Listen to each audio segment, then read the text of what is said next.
I was absolutely broke living with my mom. I was lost. I was confused. I had lost a lot of money. And in the span of just 6 months, I was able to turn my life around, hit my first $15,000 a month, book a one-way ticket to Thailand, and never come back. I set up my business in Dubai since, and I'm making $50,000 on average a month right now, profit working around 15 hours a week. So you can see my calendar right now looks a little bit like this. There's a lot of white space, and that's on purpose. And in that white space, I get to build on the product ultimately that I know is going to make me a multi-millionaire. But to get to that point, a little bit had to go before that.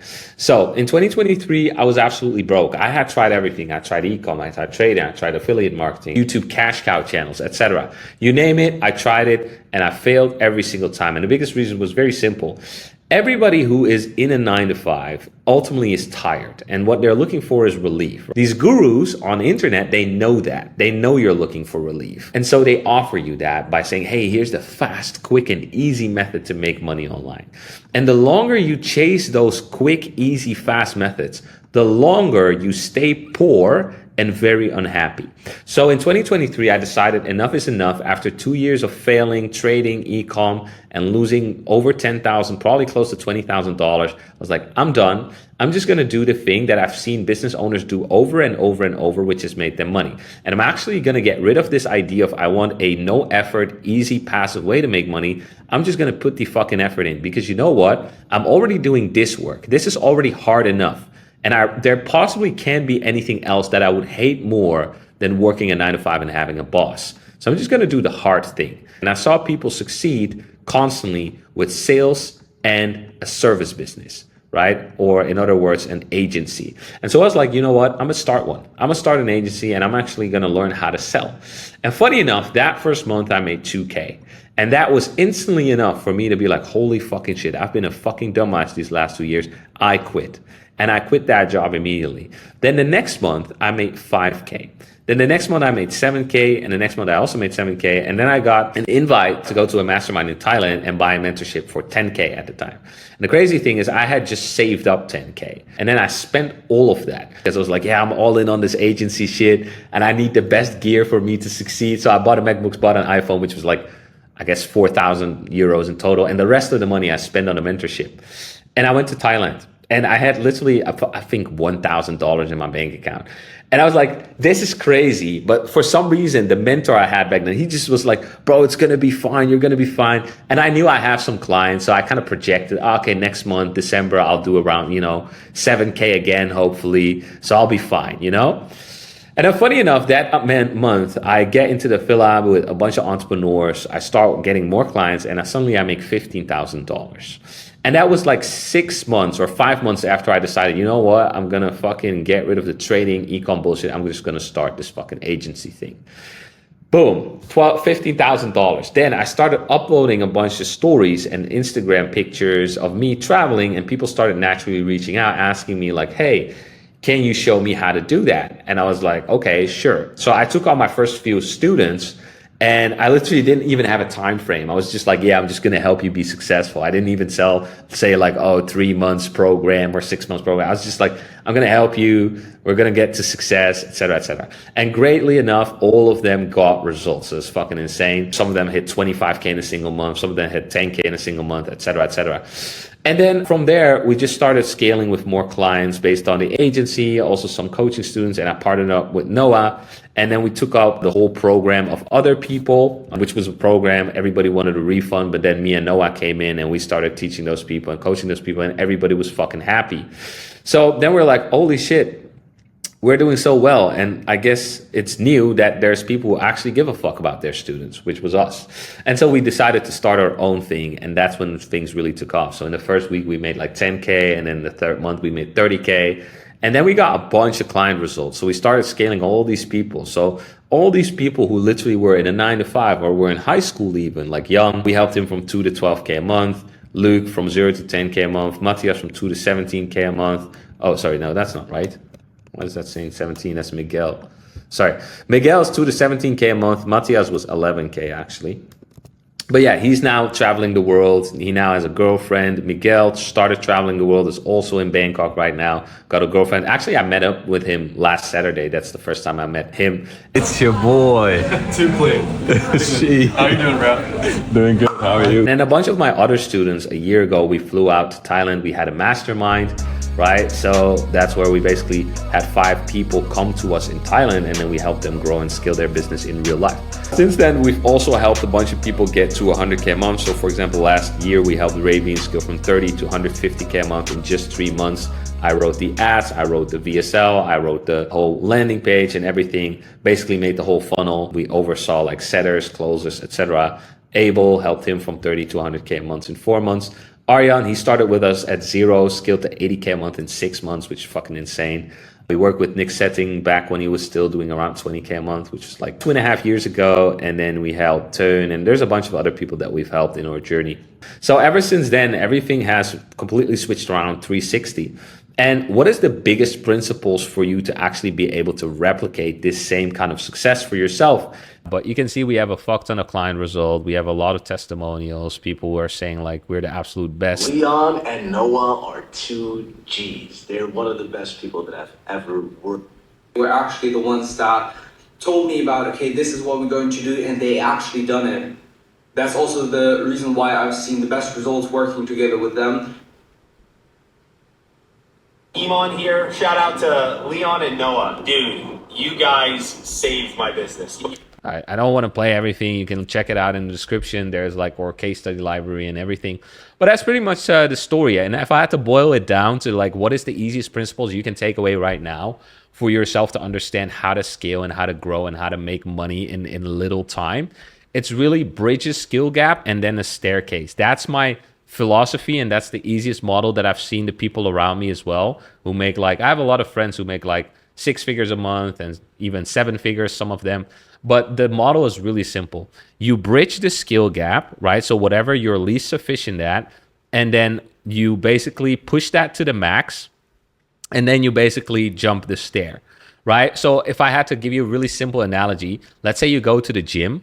You might start going to the gym simply just because you want to get in shape, right? Once you get in shape, you're like, okay, you know what? I'm going to train some people. Okay, once you're training some people, you're like, okay, now I'm making some money. These people are getting results. I can actually hire trainers to train for me. Okay, now you're running a team of trainers and you're making more money and you're spending less time. Now you push that to the max and you're like, okay, oh my God, I'm managing so many trainers. You know what? I'm just going to start a gym, or I'm going to hire somebody to manage the trainers, right? So now you go into that and you make even more money in even less time. And then at some point you're like, okay, 1 gym is cool, but I can also have 10 gyms. And then you just create 10 gyms.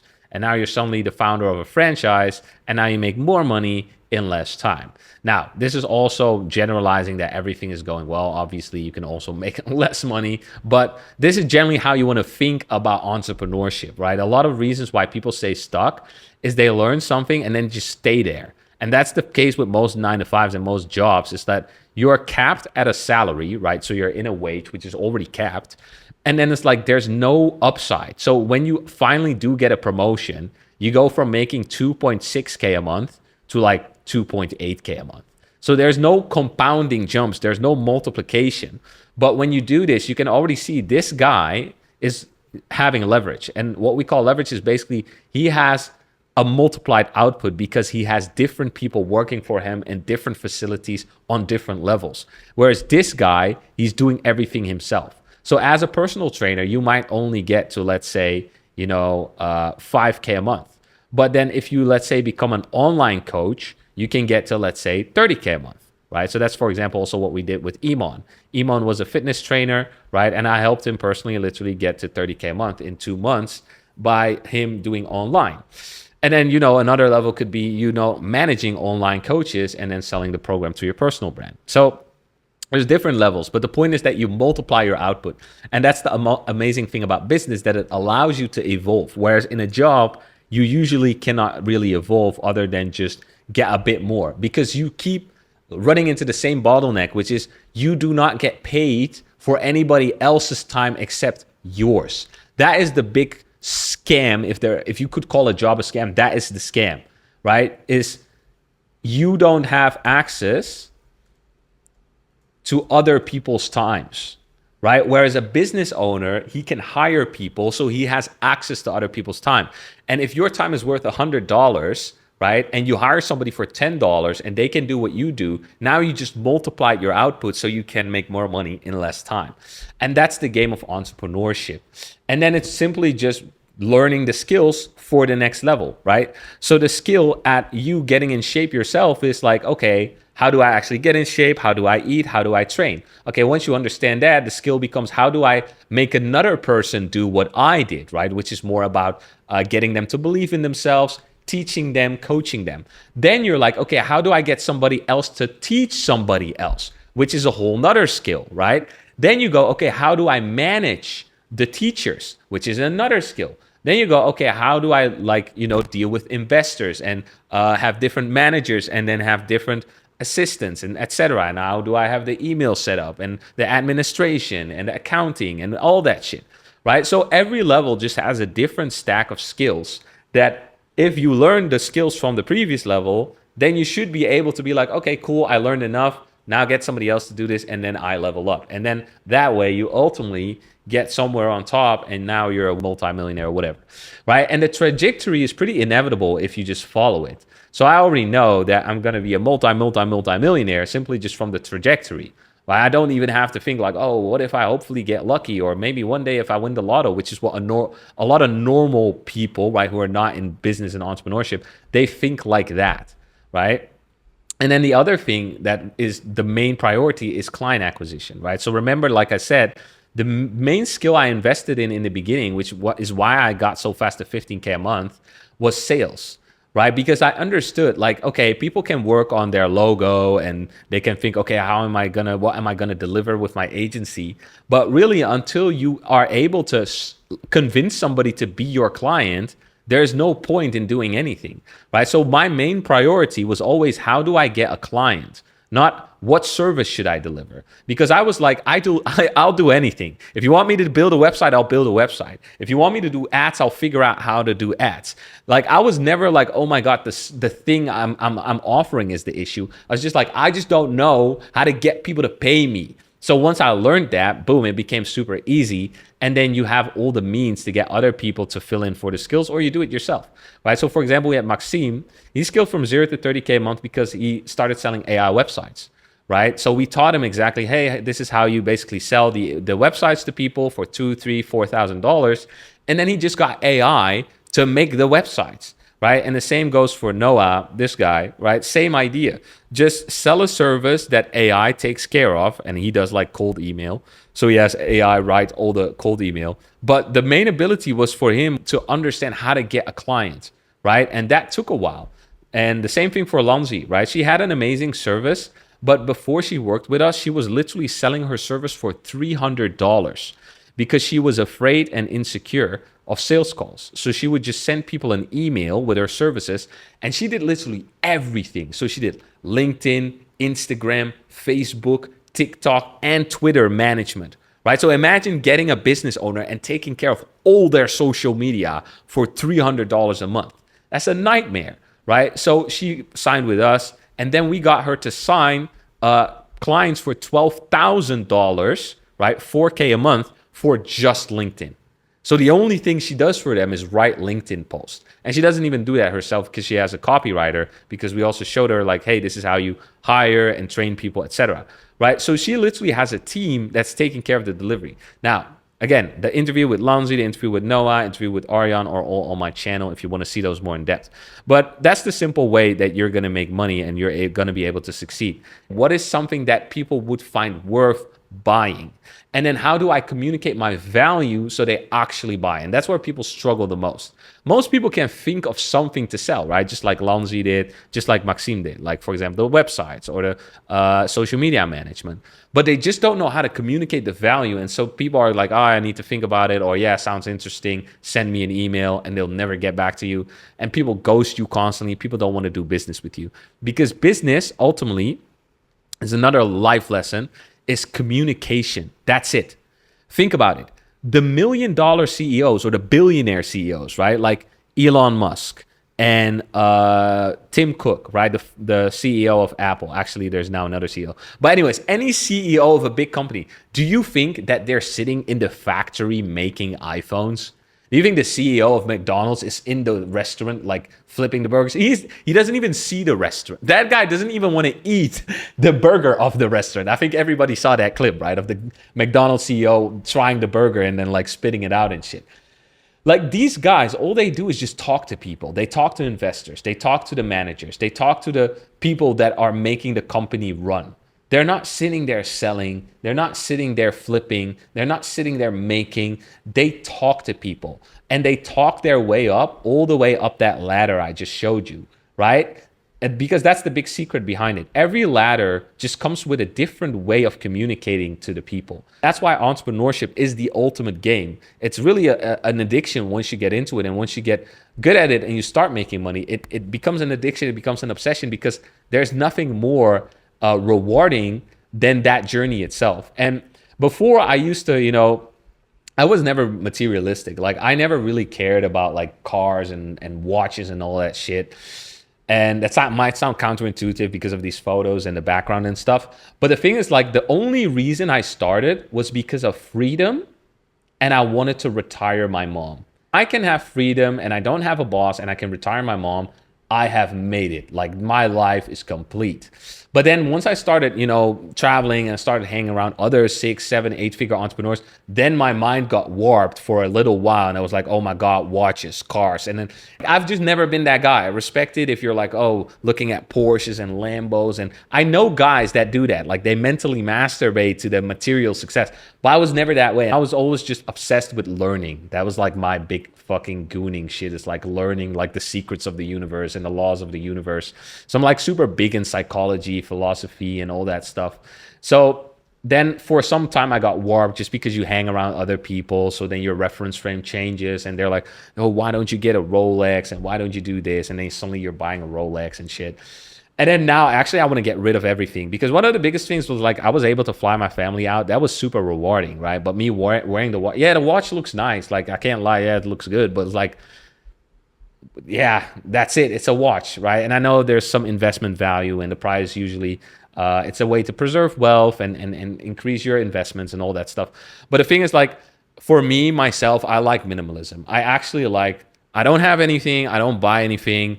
I just have my laptop, my camera, my microphone, my setup, and I create because that's what I derive true meaning from. And it took me a while to come back to that, right? So I had my period of like spending money on frivolous things and buying the designer and buying the watch and doing the supercar thing. It's like this weird trap of like make money to then show you have more money, to then make more money, to then show you have more money. And then it's just like, why? Like, why am I doing this? You just feel kind of dirty and like weird because it's like I'm a hoe or something. Weird, like a manly hoe. So yeah, it's just super weird. So then I was just like, you know what? Get back to the basics. Value. Give value, solve problems, help people, and get what you want by giving people what they want. That's the main principle. And there you don't need a watch, you don't need a car. If a car is good for you, right, because you live in a city there where you need a car to go places, awesome. Bangkok is not that city. Like I could show you right now. This shit is always just fucking stuck. I had a very important business meeting with one of my dear business partners. And we went from here, but it's hard to point because I have to look at the laptop, to that building right there, where you see the IMAX, Siam Paragon.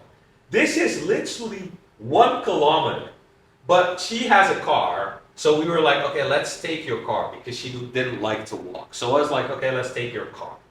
We literally took 1 hour. I'm not kidding. I'm not exaggerating. We left at around 7:30 and we got there by 8:30. We could have farted our way there. We would have been faster. So Bangkok is not a place to have a car. And especially not a supercar.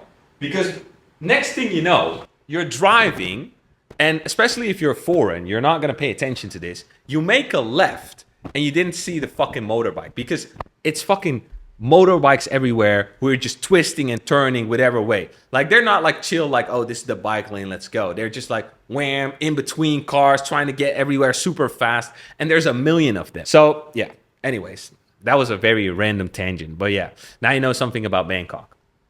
In any case, if you want to see our case studies, you want to directly work with me, there's a link in the description where you can check out all that stuff. And if you just want to learn for free, enjoy the video and take as much value as you can. Awesome, guys. I'll see you in the next one.